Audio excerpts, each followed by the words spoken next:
Hello guys, അപ്പോൾ നമുക്കതൊരു ചെറിയ വീഡിയോ കാണാം. എങ്ങനെ രാവിലെ ബ്രേക്ക്ഫാസ്റ്റ് വെച്ചുകൊണ്ടിരിക്കുമ്പോൾ എനിക്കൊരു കാര്യം ഓർമ്മ വന്നു.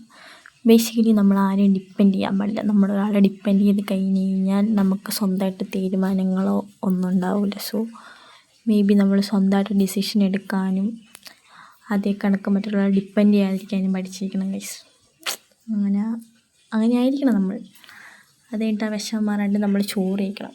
ഇങ്ങനെ കാര്യങ്ങൾ ആലോചിച്ച് നമ്മൾ ഡിപ്രസ്ഡ് ആവുമല്ലോ. സോ ചോറ് കൂട്ടി കഴിച്ചതിന് ശേഷം ഇങ്ങനെ ഇരിക്കണം, കുറച്ച് നേരം ഇരിക്കണം. എന്നിട്ട് ഇങ്ങനെ ചോറ് കഴിച്ചുകൊണ്ടിരിക്കുന്ന സമയത്ത് നമ്മൾ കുറച്ച് വെള്ളം കുടിക്കണം ഗൈസ്. എന്തിനാണെന്ന് വെച്ചിട്ടുണ്ടെങ്കിൽ ഈ വിഷമങ്ങളൊക്കെ ഇറങ്ങി പോകാനായിട്ട് വെള്ളം സഹായിക്കും. സോ ഇങ്ങനെ വെള്ളം കുടിച്ച് ഇങ്ങനെ ഇരുന്നപ്പോഴത്തേക്കും ഗൈസ് മഴ വന്നു. മഴ കണ്ടിങ്ങനെ നിൽക്കുമ്പോഴത്തേക്കും ഇങ്ങനെ മഴയൊക്കെ കണ്ട് കുറച്ച് നേരം ഇങ്ങനെ മഴയൊക്കെ ആസ്വദിക്കണം.